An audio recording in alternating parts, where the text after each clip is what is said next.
We're back, baby. It's me, Ian, without a beard. So a little bit different. And Mike's got a tan because he's been on holiday. So a few things have happened. We've got a treble winner. We've got 2 European champions and 3 relegations. And some say Jack Grealish is still in his full kit, as it's still celebrating, and he will be until next season when they take it off of him to make him put a new one on for Premier shots. But Mike, how are you doing this week? Yes, very well, thank you. As you said, just come back from a lovely holiday in Cyprus, where I actually watched, I think, more football in the last 2 weeks than I have done in the last few months. It's been lovely. Obviously, I watched the FA Cup final, West Ham winning the Europa Conference League, and watched Man City obviously winning the Champions League as well. It's been a bit of a mental couple of weeks. A lot's happened, as you said. It's been good. Our European trophy win means we've got more European trophies than Arsenal have now. It does. I don't want to say we're the biggest club in London, but I mean, where's your trophies this at? season? Where's your trophies at? But this did come into my mind very quickly before we get into the podcast. We've got a few things to discuss. Our predictions for obviously the season, a couple of things that are going to change next year. Because West Ham won a trophy and a European trophy. You're going to ask me who's had the better season? Does that mean, and I think it does that mean that West Ham have technically had a better season than Arsenal because you won bugger all? Right. I'm actually glad you asked this question because this was going to be something I brought up in AOB if you hadn't have asked that question. So, as we're on that topic now, it seems only fitting. Now, there's 2 ways that you can look at this. Yes, they've had the better season because they have won silverware. Yep. However, I'm looking at as not so much who's had the better season. So, I think West Ham theoretically have had the more successful season in the fact that they have come away with some silverware. However, I think that Arsenal have had the better season when you look at where we've come from over the last few years. Like you've done in the YouTube shorts. If you haven't already, go and check out the YouTube shorts that Ian did very well whilst I was away sunning it up. Looking at where we've come from, I think we've had the better season, but yours is certainly more the successful season. So, look, when you look back on this season in 10 years' time, are you going to still have that opinion, or are you going to go, we didn't win anything that year? To be honest, I think it's fair to say that now. Again, it's the proof is in the pudding. Do you know what I mean? We didn't win anything, but I think overall, now I've had time to reflect on it because I know I was obviously disappointed over the last couple of weeks with conceding the positions to Man City. Yep. But the fact, even at the start of the season, when we started doing so well, and obviously it got to Christmas and people were still writing us off, the fact that it only come down to the last few weeks that we took City for that long, I know it sounds a little bit pompous and like crying Arsenal fan, but I think that's the best that I've seen us play in a long while. Yep. Certainly since Arsene Wenger's reign. And it's exciting to see where we could potentially go. And I know we discussed this on the last podcast that I was around for, that I know that teams are going to strengthen around us. But I think the thing that people seem to forget is that whilst, yes, I do agree that other teams have had possibly an off-season and they are going to bounce back, I think we can only improve. So we're not going to stand still. We are looking to make signings. We are looking to get people off the book or whatever, and I do think that we will be up there again this year or next year. I don't necessarily think, like I said to you very openly again a couple of weeks ago, I wouldn't necessarily say that next year will be our year. If it is, fantastic, but I think certainly within the next 2 years we could see us win a title. And I think the experience that we've built up over the last couple of years can only go in our favour. And I know we've got Champions League football, but I think that will help in terms of the rate in which we play games. Obviously, playing on a Tuesday and Wednesday, you're getting a longer break instead of doing the Thursday Sunday football. I think will go in our favour. Looking at some of the people that we have already brought in has brought us a lot of depth and experience, but there are still a couple of signings short from making a significant challenge next year. And obviously, I know it's going to be very much injury permitting and all this sort of stuff. But that's why we need to clear out some of the deadwood within our squad and look to bring in some decent reinforcements. So in short, yes, West Ham had a better season than Arsenal. Oh my! I know what you mean. It's another building block in the wall, isn't it, so to speak, to push on to the next level. Whether you can do it, I'm not too certain. But obviously, West Ham, you mentioned there, did win the Europa Conference League. We are European champions once again, and that has meant David Moyes. Obviously, there was calls for him to be sacked. There was a number of points where noises coming out of the board, nothing official, but noises coming out of the board, and the people around them were, if he loses the next game, he's out. He's now obviously decided to stay, and I commend that. Obviously, backing yourself is 9/10 of the problem. He obviously thinks he can take West Ham further and improve. He obviously won us a trophy the first time in like 58 years, something like that. But he's got a year left on his contract, so next season will be his last season. I think it potentially is a sloppy move from the board. He's won us something, but we won more games in Europe this year than we did in the Premier League. That's a big problem. Next season, if we do that, we will get relegated. We're not going to have another season where there are so many dross teams. Do you think it may have been wise for him to leave on top of the world, where he will go down as he's the guy who led us to a European trophy, the first silverware in generations? Do you think he should have gone, thank you very much, I'm going to walk away now and let you move on your own?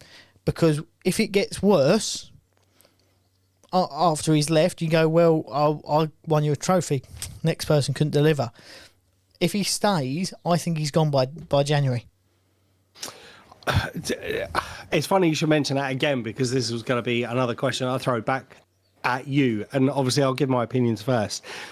It's very difficult because I know, obviously, in terms of the Arsene Wenger era, we had the trophy drought for quite a number of years. Then obviously, I think it was 2012 or 2013, we won the FA Cup, and then we won it in 14, 15, 15, 16 consecutively. And I think the 15, 16 obviously was Wenger's last one. And a lot of people were saying then that he was papering over a lot of the cracks that we had at that particular point. Yep. And then obviously the season after that, I think we finished possibly the lowest that we finished under in the Wenger era, which I think put us into the Europa League spots for that season. But I can kind of see it from both sides. Obviously, going through that experience, it's going to be very difficult for you to judge, to say, yes, now is a good time for you to go because of the fact you have won a trophy. Yep. But at the same time, if he then improved on your Premier League position next year, you'd say, yeah, that's brilliant.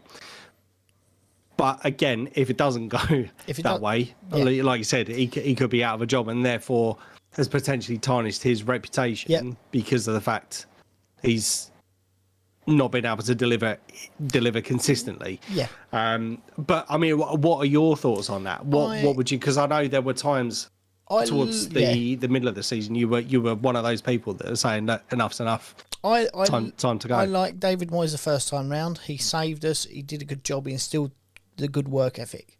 We left and went with the money signing of Pellegrini, who was awful. We all knew he was going to be awful. It started off reasonable, and then it just went in the toilet, and we brought him back. He saved us again. A lot of people hated that. We shouldn't be going backwards. We should be moving forwards. Well, actually, it was a wrong decision to let him go in the first place. So obviously, he then has to undo some of the bad work that was put in. Mm-hmm.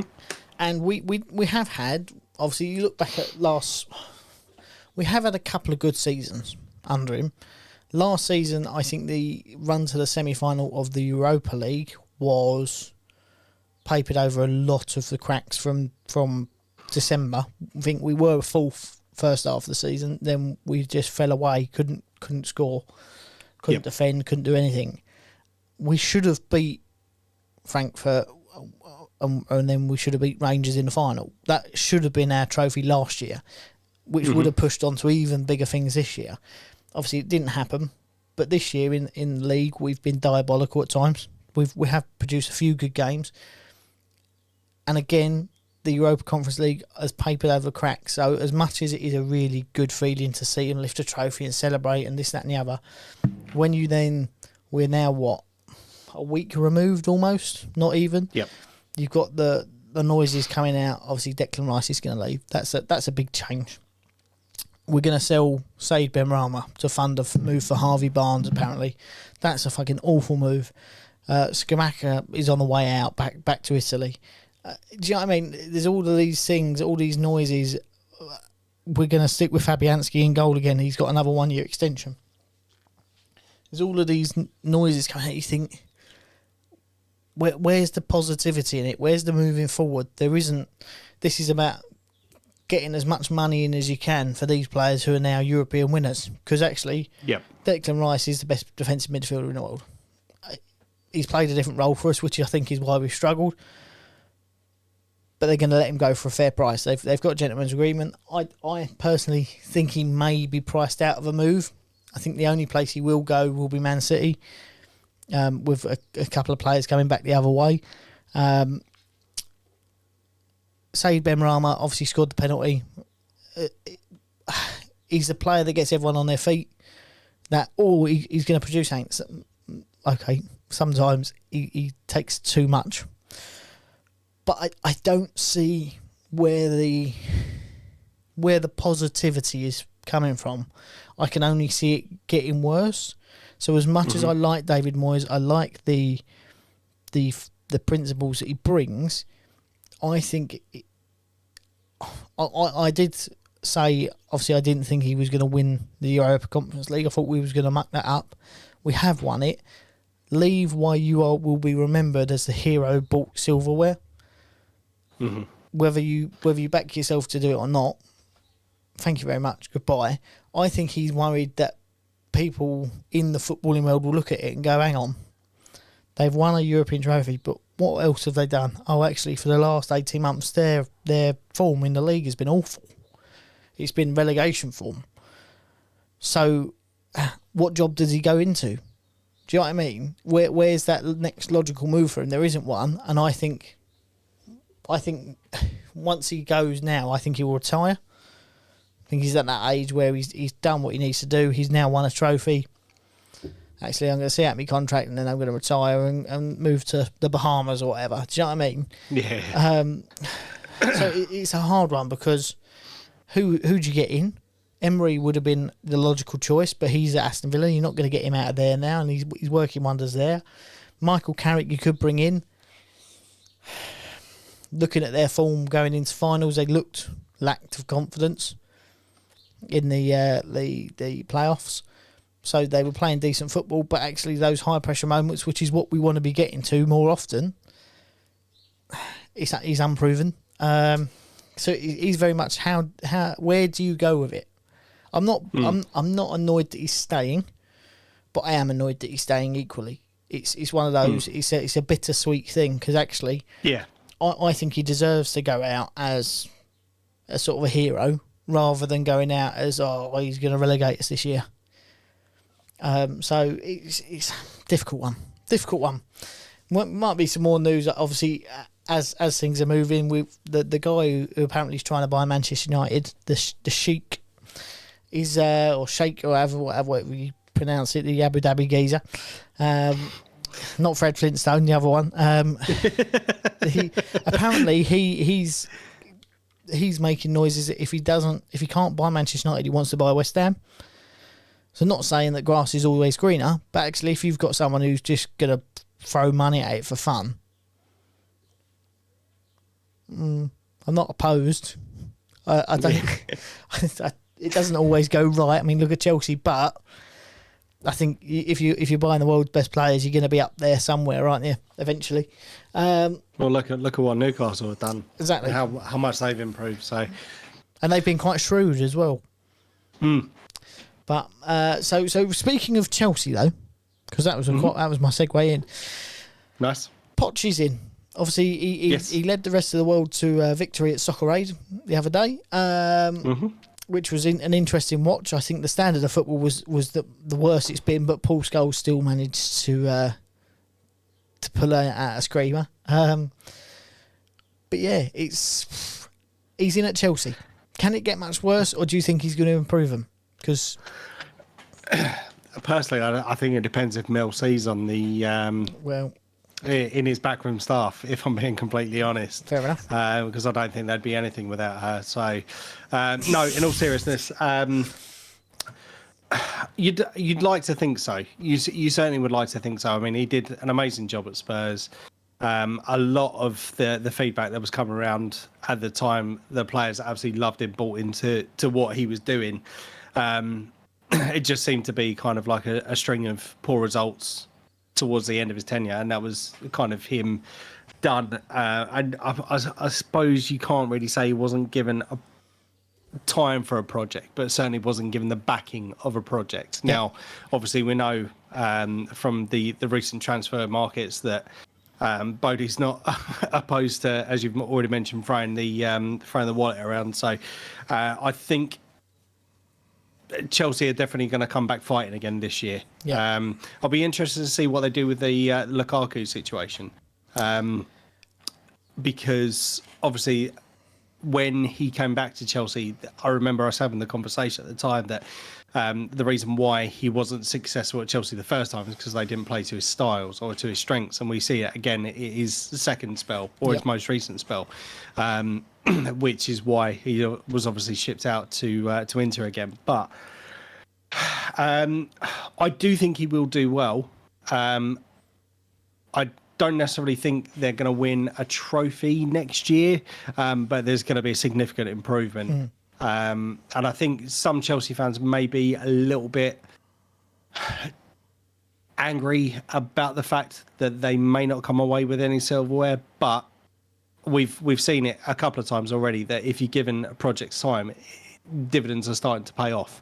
Yeah. Obviously, I know there are some exceptions where clubs are relegated or whatever, but I don't think Chelsea need to worry about being relegated by any stretch of the imagination. But I do think he will do all right at Chelsea, and I think if he's given the backing during the transfer market, we will see what Spurs could have been. Well, we've. He's already sort of thrown his weight around in that sense. João Felix was his call. No, we're not. I don't want him permanently. Obviously, speaking about Lukaku, there's talks of a swap deal for Onana, the goalkeeper from Inter Milan, with Lukaku or someone else going the other way. So obviously that it could answer that question. Manu Utugi, Akadark, I don't know how to pronounce his last name, if I'm totally honest with you, the defensive midfielder from Sporting Lisbon. Obviously, he was linked with him when he was in charge of PSG a couple of years ago. He wants him at Spurs. He wants him at Chelsea. It's probably going to be an expensive signing, but he looks like a baller. So, I mean, he's already having his say at what he wants to do. What I think will be interesting is I've got an inkling Chelsea going to launch a bid for Harry Kane. Oh, okay. And the reason I say that, I don't think Manchester United want him. I think he's too old to pay that much for him. But so I think they will search elsewhere. The link is Rasmus Højlund from Atalanta. I think that Poch is going to go in there and say to him, look, we need a striker. This is someone who knows how I work, who loves how I work. Look at all of his interviews, everything he said, that, all right, he might cost us a bit. He will get us to a final of something. He will score us 30 goals a season in an underperforming side.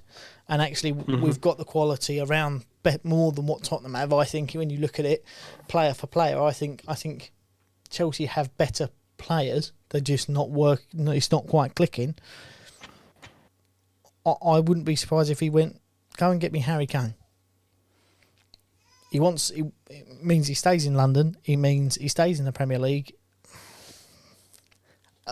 He plays under the manager who he talks about being the best manager he's ever played under. I think it's winners all round. And that being said, and Postecoglou, I think my pronunciation of that one wasn't too terrible. I don't think he's going to want Harry Kane. I don't think he fits in the way that he plays. Looking at some of the highlights and some other bits and some strategy boards of what he said and how he talks about the philosophies of the game, you're not going to turn down 30 goals a season, but the way he plays is fast, high press, running about. That's not Kane's strength. He hasn't got the legs to do that. Not at the Premier League week in, week out. So I think he may go, sell him. Let me fund, without you having to spend a penny, let me fund the rest of this stuff from that sale. Do you know what I mean? It's a shame because it means we don't get Harry Kane saying Postecoglou every week in his post-match interview, which I think would be quite amusing. But yeah, he's the first Aussie to manage in the Premier League as well if he makes it to the first game. Yeah, he might get sacked beforehand or decide, do you know what, this ain't for me. Well, it is Spurs. I mean, anything could happen. I don't think he's necessarily going to get instant results. I think that Spurs team needs a lot of work in it. There's a number of transfers that need to happen. But are you worried that actually this is not someone who's coming in expecting to be necessarily back to the hilt and to command a trophy like Mourinho, like Conte? They walked in with the expectation of, we win everywhere we go, we're going to win here. Do you think maybe that little bit of... He's a little bit unknown, I think, for most Premier League fans. But do you think that guy who actually... It's a big job for him. Granted, all right, he was at Celtic and you could say they were playing Champions League. And they actually had the same amount of shots against Real Madrid as Man City had. They just couldn't put them away. But do you think that him coming into that Spurs side could be a better thing because of that? Obviously, no one's expecting him to pull up any trees. It's another one of these double-edged sword type questions because, yes, he's got some sort of pedigree, but it was in the Scottish Premiership, which is really a two-horse race anyway, or 2 or 3 horse race. Yep. The thing with Spurs is obviously they've been I would say the top or their peak of their playing over the last few years. Obviously, this season being the exception to that, but they've been in and around the top 4 for the last 6 or 7 years now. Yep. So that I would suppose there is kind of that expectation. Obviously, they've got to a final of the Champions League within that time period. They've also got I can't remember, a couple of seasons ago where they did really well within the Premier League, and obviously there was that expectation for them to kind of kick on. I think it's very difficult for any team to kind of expect a brand new manager, an unknown manager, to take their team to success immediately. And I think it's unreasonable to expect that. But at the same time, because because Tottenham have been without a trophy for so many years now, their fans automatically want some form of success. Yep. And obviously with us finishing above them again for the first time in 6-7 years or whatever it's been, that's going to be a bit of pill for them to swallow as well. So they're going to obviously want to improve. Yep. And I think ultimately their goal next season will be to finish back above us again. Obviously the fans are expecting, I don't think anyone's expecting them to go for the Premier League, but they will expect a decent run in the Cup. Obviously, I think they just secured Europa League football next year. No, nothing. Oh, they didn't get anything. They get nothing. Okay. Well, in which case, then I suppose their only chances are one of the domestic cups, because I think obviously Man City are going to be a force to be reckoned with again next season. So I think that can write them off the any title challenge. So it just depends on how far they get in the cup run. Yeah. Which I think a lot of Tottenham fans will take again because of the lack of trophies over the last 40 odd years or so. But Yeah. I know they've won a League Cup in that, but yeah, it's. I think it's unreasonable for Spurs fans to expect a trophy. Yeah. But you can't blame him for wanting to deliver success. Yeah, I mean, when you look at his record in Australia, he come into teams, sold their sort of fan favourites, and then the next did well, but then the next season won stuff. So we could see a couple of big names move on. But speaking of big names moving on, World Cup winner Alexis McAllister is now a Liverpool player. Klopp has already started that rebuilding of the midfield. Now, I know we always say, why don't teams get their business done early so you're prepared full pre-season? Liverpool look like they're doing just that. They're trying to get a couple more players in through the door as well, linked with a couple others. Do you think that's a good fit for Liverpool, McAllister? Or do you think he's going to fall to the wayside a little bit? I don't know. Obviously, he has got that pedigree, and he is a good player. But I think it would be wrong to question Klopp's or the Liverpool team's scouting abilities. I don't think he's that big of a signing. It's kind of like a break the bank signing. Do you know what I mean? I think it was only about 30 odd million. Yeah.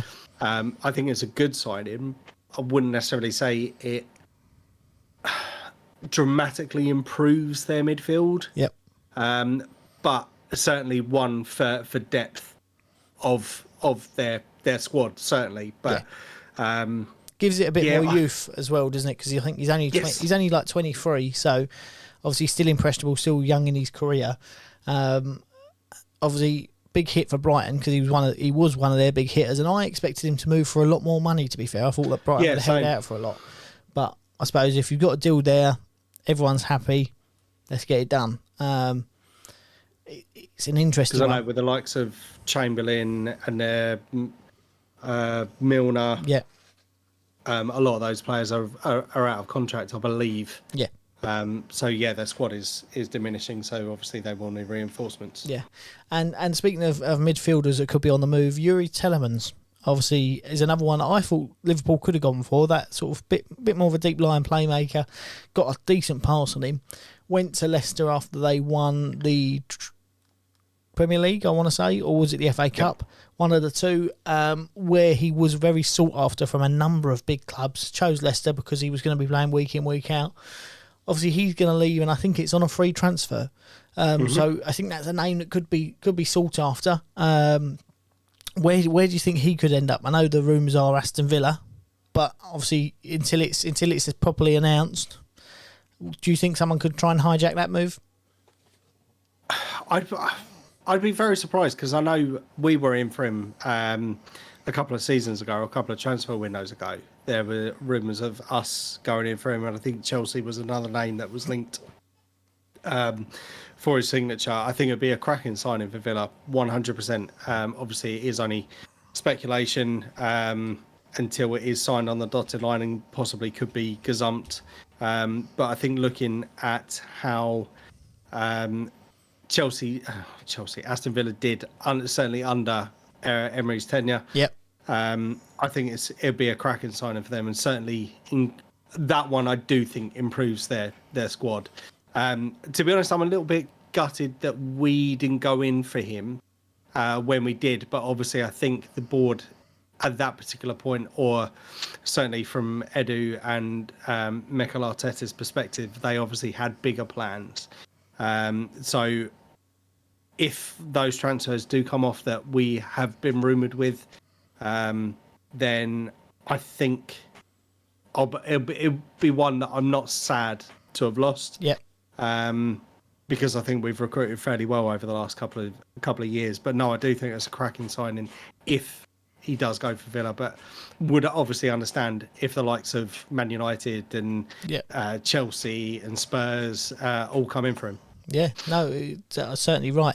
And things that we did get right. How many teams do you think we got right in our pre-season guess of where or how the Premier League table is going to add up? I would say probably about half. Oh, not quite. We got 2 right. Oh, okay. So here's the thing, right? We got 9 out of 20, which I've put into a reasonable margin of error, considering how close some of the teams were, and what that is. That reasonable margin of error is within 3 places. So considering the amount of managerial changes this season, the record amount in Premier League, I don't think that's too terrible. So if we go for it, Man City, we put them first. They did win. Chelsea, we actually put second. So we were 10 places out with them. But I don't think anyone anticipated that happening, if I'm totally honest. Had they kept Thomas Tuchel in charge, would it have been different? Quite possibly. But you never know. Arsenal, we went with third. Obviously, we know they finished second, so he's 1 out with that one. Spurs, we put as the 4th place. We thought they were going to nick it with Conte in there. Serial winner. We thought they were going to be a force to be reckoned with. 4 out. Then came Liverpool, 5th. Correct. We got that one right. We knew after Mane left that they were going to be absolutely abysmal. They'd run out of asthma pumps up in Liverpool, and yeah. Although I was going to say I'm going to look out for the headline to see that Alexis McAllister has now developed asthma. I'm sure that will come up at some point, but that's a story for next year. Manchester United we put next. Obviously we were 3 out with them. They finished in the top 4. West Ham we put as the finishing in Europe. We did finish in Europe, but not in the way that we would have liked. 7 out with that one. Leicester scored, I think, 6 less goals than Arsenal did, who finished second. Just couldn't keep them out. Told Kasper Schmeichel for £1 million. £1 million for Kasper Schmeichel, and it cost them relegation. I mean, what on earth? Who made that decision? Sack him, or was it Brendan Rodgers? He's already gone. But yeah, so 10 out with that one as well. They were our worst. Chelsea and Leicester. Newcastle we thought would be mid-table. We wasn't sure whether Eddie Howe would be able to take him to the big time, but actually he did really well. I think that might change next season if I'm totally honest with you. Palace, who was 1 out with them. We put them 1 above where they was. Wolves 2 out. Villa were 5 we put them 5 places lower down than what they finished. Had Gerrard stayed in place, I think they probably would have finished about there, or possibly even relegation. But obviously Emery came in, changed their fortunes, they shut up the table. Southampton, we thought that young squad under Ralph Hasenhüttl would have done really well. Relegated bottom. 7 out for them. Brentford, we thought Thomas Frank would do all right. We didn't think they'd pull up any trees, but obviously with the likes of Leicester, Newcastle, West Ham, we thought pushing into European places is going to be quite difficult. 5 places further up they finished than what we put them. Brighton was the other one. We didn't think that they would do anything. Obviously lost their manager, brought in an unknown, but I think they were the surprise of the season, if I'm totally honest. 9 out. They were 9 places below we put them what they finished. Everton, we were 1 out with them.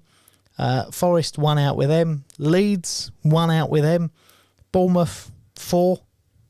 I think Bournemouth could have been relegated quite easily. They I think, as were West Ham, one of those teams that finished where they did because of how bad some of the other teams were. And Fulham 10 out with them as well. We thought Fulham would be relegated. Fulham have actually had their best season in the Premier League ever. So that's how that finished. So we weren't terrible, speaking of predictions, but 9 out of 20 with a reasonable margin of error, I don't think's that bad considering the season we've had, the World Cup, the changes, the 600 million spent in one window. Do you know what I mean? That's not bad. Unpredictable stuff, we should say. Yeah. I do think it will change next year. And here's my thoughts. I think we're going to see a challenge from Villa for European places, Spurs and Chelsea. I think they're the teams that could try and push for that 4th spot. The ones that I think will fall away, Newcastle and Brighton. The reason for that is I think Newcastle have got the Champions League for the first time in 20 years. I think if I'm correct with that. I think that's going to be a big burden on them. And I think if they come crashing out of that, that's going to be a morale dropper. And it really does say if they can play with the big boys. I think Eddie Howe's been rumoured to be given 70 million quid, which, don't get me wrong, is a lot of money to normal people in the footballing Premier League world. It's not a big war chest to be able to go and spend now to compete in the Champions League. It would have been 10 years ago, but now that's 1.5 players, isn't it, really? Or maybe even not even a whole player. And Brighton, I think they're going to be scouted. They're going to be ripped out a little bit. McAllister's already gone. You've got the likes of Casado, looks like he's out on the way out. There's a few other youngsters that look like they're on the way out. And much with Southampton, as we've said for years, how many players can you sell and replace with ones you've already found before it affects you? That and European football, I think it's going to be a step too far from next year, and I think they're going to struggle a little bit, but that's only my prediction. I mean, what do you make of, who do you think is going to throw their name in the hat for the Champions League next year? Luton. Luton. I think Luton are going to set a new record, if I'm honest. Well, for their most amount of losses. Yeah. Yeah, to be honest, they are a massively small fish in a massive pond. Yeah. I mean, fair play to them. Don't get me wrong, it's a great thing that it's happened, but I just, as you said, it's a small fish. They're in the bottom half of wage budgets and transfer budgets in the Championship. You put that in the Premier League, it's not going to be easy. No, to be honest, I mean, I kind of in agreement with you. I think they will be ones that are definitely going to get stuffed all over the place. But to be honest, I think you've hit the nail on the head massively there. With I suppose it all really depends on how well these teams recruit. That is going to be the key thing. Because obviously you can have some players that are up for new contracts. Do you want to keep them? Do you want to get them out? So again, looking to get business done early. But I think for the likes of Newcastle and Brighton, they will need to obviously strengthen to try and maintain that. And yeah, £70 million budget in today's market is not really a lot. I know. Obviously, again, we've done fairly well in terms of transfers. When you look at the likes of Trossard, what was he, 27, 29 million? I think that's an absolute steal. And I think there are players that are about, so you could get some good reinforcements. But yeah, I think with the likes of European football next year, again, I mean, we may be proved wrong. We may be proved wrong. They may have some massive recruitment. Obviously, we know the Sheikh has got a lot of money to throw around at Newcastle, so you may see the levels of spending that we kind of anticipated. We may see that now, obviously, because they are now in the Champions League. Yeah. But I mean, we'll see what happens. There was a lot of negativity around the owners of Newcastle. Obviously, there still is some question marks about what they're involved in and other things like that. But in terms of running that football club, I think they're doing it rather sensibly. They're not trying to break the bank. They're not throwing money at it in terms of, well, we've got loads of money, so they're trying to play by the rules, which I think is quite sensible. That Amanda Staveley they've got as the chairwoman, I think she is doing it sensibly. They are trying to build a future rather than having 3 good seasons and all of a sudden we've got a points deduction and a transfer ban. Do you know what I mean? Yep. So I just think they've done really well this season. And taking nothing away from it, in a season where Spurs, Chelsea, Liverpool weren't at the races for a long time. And there are a few other teams as well that weren't at races for a long time that you would expect to be up and around sort of that same sort of space as Newcastle, that upper top or the lower top table. Do you know what I mean? So your Villas, your West Hams, even your Evertons, you would expect them to be up there. They haven't been there. So that's what I think they will struggle with. But that's all my notes, if I'm totally honest with you.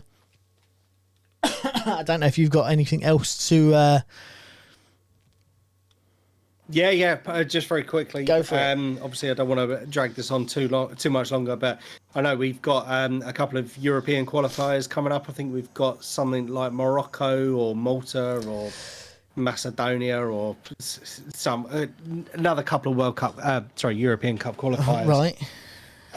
Coming up over the next couple of weeks. So we've got one on Friday and then I believe one the following Tuesday or whatever it is. So there's more football, and obviously the ladies football again kicks off in a couple of weeks as well. So in a summer where we thought we were going to be deprived of all things football, it looks like it's going to continue just that little bit longer, which I'm really pleased with. And to be honest, as much as we hate these qualifying games and all that sort of stuff, it's I think that football, if it was a choice of that football or no football, I'll definitely take an question. Is Harry Maguire in the England squad?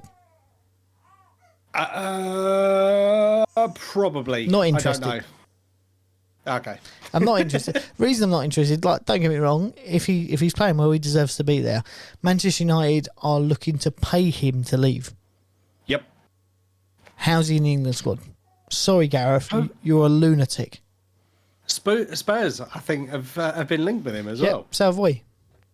Don't get me wrong. He can do a job if your job is get the ball and kick it out, put it in Rose's head, and immediately pass it to someone else. Head it out, whatever. I don't want you to do anything fancy. I don't want to try and run with the ball. Get the ball, stand still, pass it to somebody else. Phenomenal. That's how he got that petition for being on the £50 note. He didn't do anything else other than head the ball and pass it to somebody else. Why are you trying to get more out of him? We have seen, just very quickly on that, we have seen a few players that have gone to Manchester United and have struggled, and then they come out and then they flourish again. So, I mean, it wouldn't necessarily, or it may not necessarily be a bad thing if his time is up at Manchester United, because we may see him flourish again. And that's because certainly when he was at sorry, go on. Well, I say when he was at Leicester, he was really good, but that's the thing. There's a difference. Is there? You look at, I'll compare him to Rob Holding. Rob Holding, decent defender when he does the basics right. Good to be around the dressing room, which is what the Harry Maguire's rumoured to be like. Is he someone who's going to be in your back line and win you a Champions League and a Premier League? No, he's not. I'm sorry, he's not that quality of player. There's levels to things. When you see the FA Cup, that's what makes it so fun. Can these guys who are having a really good go compete with the elite level people? That's what makes it magical. Sometimes they get the better of them, but Harry Maguire, when you look at the Premier League, you have that relegation fodder teams, you have that battling for mid-table, battling for Europe, and then title contenders. And you'd put him in mid-table to European football. You wouldn't put him in any higher than that. You're not going to rely on him week in, week out. And that's what I think the trouble is Manchester United bought him in as 80 million quid to say, win us a Premier League. He's not that calibre of player. Sorry. He's just not. Had he been from Malta, he would have been 6 million quid. Do you know what I mean? That's if it's only because he plays for England that he went for £80 million. Decent at what he does, good, not good at anything else. Yep. So, yeah, that's my opinion on Harry Maguire. If you liked it, good. If you didn't like it, good. Don't care.